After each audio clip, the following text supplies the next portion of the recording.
केजरीवाल डरा हुआ और दिल्ली द्रोही कहा था। शीला जी पे बड़े आरोप लगाता था, कागज ले लेके बड़े बड़े, खुद सबसे ज्यादा भ्रष्टाचारी निकला। लड़ा ना वहीं से, क्यों हिम्मत नहीं तेरे में? क्या काम किया? अगर काम किया तो लड़ो ना अपने एरिया से। किस बात तू भ्रष्टाचारी जेल में रहने वाला व्यक्ति है, आरोप लगाएगा, देश की जनता मानेगी।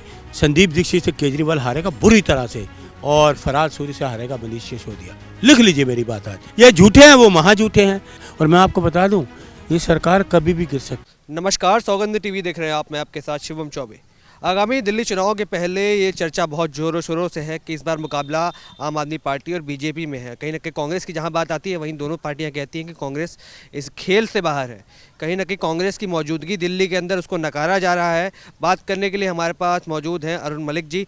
अरुण जी, कांग्रेस की वजूदगी को नकारा जा रहा है। दोनों पार्टियाँ, आम आदमी पार्टी हो चाहे बीजेपी हो, कह रही कांग्रेस का कोई वजूद नहीं दिल्ली चुनाव में। खास करके ऐसा है, ये केजरीवाल जो है ना, डरा हुआ केजरीवाल, दिल्ली द्रोही। केजरीवाल डरा हुआ और दिल्ली द्रोही। अरे इतना झूठा मक्कार आदमी, लोगों में भ्रम फैलाने वाला आदमी, दिल्ली की राजधानी का मुख्यमंत्री जो जेल में रहा हो, वो क्यों बात करेगा? सत्ता में आया, कांग्रेस की मेहरबानी थे, मुख्यमंत्री ये बना था, वो दिन भूल गया। कहा था शीला जी पे बड़े आरोप लगाता था, कागज ले लेके बड़े बड़े, खुद सबसे ज़्यादा भ्रष्टाचारी निकला।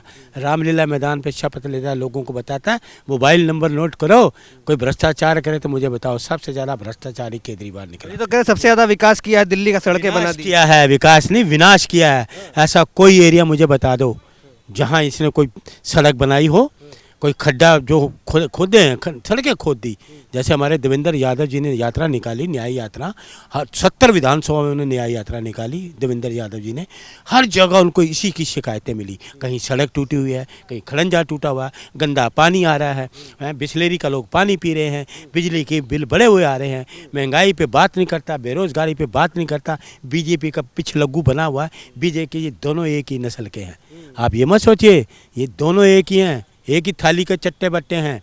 इनकी मिली भगत है, इलेक्शन से पहले बेल हो जाती है, इलेक्शन पहले सब इंटरनली राजनीति, इंटरनल की राजनीति है। इसका सूफड़ा साफ होने वाला है, इसलिए डरा हुआ है। आम आदमी पार्टी डरी हुई है, इसलिए मैं इसको दिल्ली द्रोही करूँगा। दिल्ली द्रोही है ये, दिल्ली के विकास के नहीं, दिल्ली के विनाश के किया इसने, पूरी तरह विनाश कर दिया। इसके क्यों भाग रहे हैं इनके विधायक? लड़ा ना वहीं से, क्यों हिम्मत नहीं तेरे में? क्या काम किया? अगर काम किया तो लड़ो ना अपने एरिया से। लड़े मनीष सिसोदिया पड़पड़गांव से, चला गया जेल, चला गया जंगपुरा से, सूफड़ा साफ हो जाएगा इसका। फराज सूरी मेयर रहे, दिल्ली के मेयर रहे, काउंसलर रहे, उनकी माता श्री थी, दिल्ली का काम किया। श्रीमती लेट ताजदार बाबा जी हमारी 3 बारी के अध्यक्ष रही, खुद वो काउंसलर दिल्ली के मेयर रहे। दिल्ली के मेयर रह कर उन्होंने काम किया, एजुकेशन पर उन्होंने काम किया, सब जगह काम किया फराज सूरी साहब ने भी। ये क्या मनीष सिसोदिया कहाँ से भाग के आ रहा है भाई? सूफड़ा तेरा साफ हो जाएगा। किस बात तू भ्रष्टाचारी जेल में रहने वाला व्यक्ति है, आरोप लगाएगा, देश की जनता मानेगी, क्षेत्र की जनता मानेगी, मनीष सिसोदिया की बात मानेगी। उनको पता नहीं जेल जाने वाला ये व्यक्ति। जी, आप भ्रष्टाचारी बता रहे हैं, पर कहीं ना कहीं केजरीवाल तो कहा करते हैं कि आज़ाद भारत का सबसे अच्छा शिक्षा मंत्री अगर कोई रहा है तो मनीष सिसोदिया रहे। सर शट अप, कैसी आप बात कर रहे हो, बेहुदा बात कर रहे हो। शिक्षा मंत्री, इससे पहले शिक्षा नहीं थी क्या? शिक्षा नहीं थी? ये अपना फराज सूरी भी शिक्षा के एजुकेशन में हो रहे हैं। क्या बात कर रहे हो आप? ये क्या शिक्षा देंगे? शिक्षा ने दी लोगों को भ्रष्टाचार करने की, बेईमानी की। बेईमानी है, बेईमान लोग हैं ये, सारे बेईमान है जितने आम आदमी पार्टी के लोग हैं। देश का नाश कर दिया, देश की राजधानी का नाश कर दिया। शीला जी ने जहाँ पुल बनाए, सब कुछ, ये डरा हुआ है। संदीप दीक्षित आए ना, ये डरा हुआ है, इसको इतनी घबराहट है, ये संदीप दीक्षित से जीत नहीं सकता। 100% संदीप दीक्षित से केजरीवाल नहीं जीत सकता, फराज सूरी से मनीष सिसोदिया नहीं जीत सकता। ये मेरी बात ऑन कैमरा कह रहा हूँ मैं। आज की तारीख, आज का वक्त इस कैमरे पे आप दर्ज कर लीजिएगा।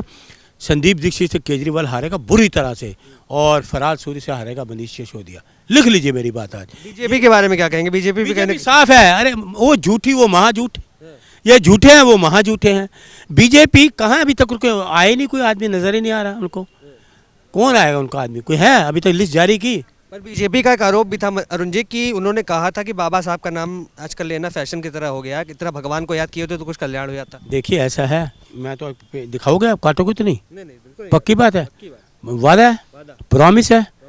ये तो नहीं कि मैं चैनल देखूं पता लगे आपने काट दिया। ये तो आप ये देख लीजिए, अमित शाह जी को घुटने को बल माफ़ी मांगनी चाहिए डॉक्टर भीमराव अम्बेडकर। आप देख लीजिए। डॉक्टर भीमराव अंबेडकर जी से घुटनों के बल बैठकर माफी मांगे तड़ी पार अमित शाह। तो क्या आपको लगता है आज भी वो तड़ी पार वाली इमेज जो आपने लिख कर रखा है? मैं थोड़ी कहा, जो सुप्रीम कोर्ट ने कहा हुआ है वो तो रहेगा, इतिहास में दर्ज है, मैं तो नहीं कह रहा। वो तो सुप्रीम कोर्ट ऑफ इंडिया ने कहा गुजरात में ये नहीं जा सकते, वो तो दर्ज है, इतिहास में दर्ज है। मैं तो नहीं कह रहा, कोई नहीं, देश की जनता जानती है। इन्होंने किया क्या है, कानून व्यवस्था सारी खराब है।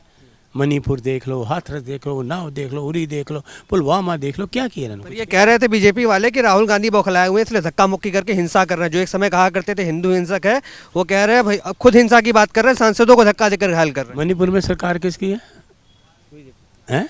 तो फिर हिंसा कौन कर रहा है वहाँ? सरकार इनकी है तो हिंसा ही कर रहे हैं ना। तो वहाँ क्यों नहीं पकड़े गए? 15 साल हो गए। हाथरस में कौन था? ज़मीन में किसी को गाड़ा मध्य प्रदेश में? उन्नाव क्या था? पुलवामा क्या था? उरी क्या था? IS के एजेंट आ रहे हैं उरी में। तो सब ये कमज़ोर सरकार है, कमज़ोर सरकार है, डरी सरकार। ये सरकार भी जाने वाली है। और मैं आपको बता दूं, ये सरकार कभी भी गिर सकती है, केंद्र की कभी भी सरकार गिर सकती है। ये मेरा चैलेंज है। चाचा जी से बात हो रही है क्या आजकल बिहार वाले? हैं वो तो देखिए, वो उनका मामला है। मैं कहता हूँ नीतीश जी को वो बात याद रखनी चाहिए।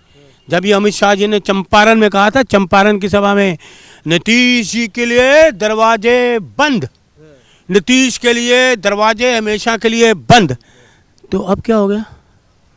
दरवाजे की चाबी ढूंढनी लग रहा है उन्होंने। चाबी मैं तो कह रहे थे, हंसी नहीं आती कि एक देश का गृह मंत्री कह रहा है नीतीश के दरवाजे बंद। अब क्या हुआ? दरवाजे खुल गए।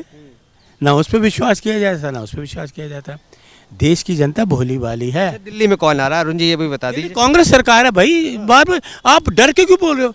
दिलेरी से बोलो, दिल्ली में कांग्रेस सरकार आ रही है।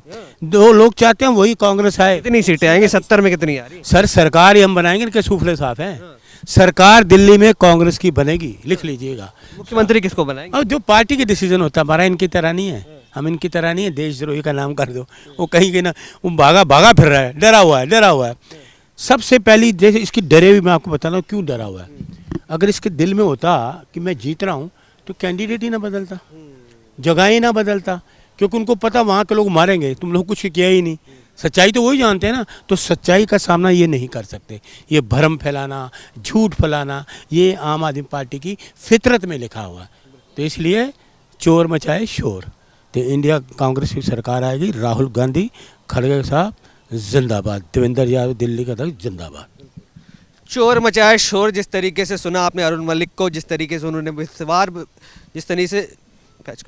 जिस तरीके से सुना आपने अरुण मलिक जी को, जिस तरीके से विगतवार बताया गया कि किसकी सरकार बनने वाली है दिल्ली के अंदर, और जो अरविंद केजरीवाल कहीं ना कहीं उनको बताया गया कि इतना ही विकास करा था तो जेल जाने की नौबत क्यों आई। जो भ्रष्टाचार के आरोप लगाते थे दूसरों पर, कहीं ना कहीं वो आज खुद भ्रष्टाचार में संलिप्त हैं। भाजपा की बात की गई, भाजपा में जिस तरीके से संविधान की बात की जाती है, बाबा साहब अम्बेडकर की बात की जाती है, कहीं ना कहीं वो बातें तमाम ऐसी खबरों के लिए बने रहें। देखते रहे सौगंध टीवी। धन्यवाद। आप देख रहे हैं सौगंध टीवी, सौगंध वतन की।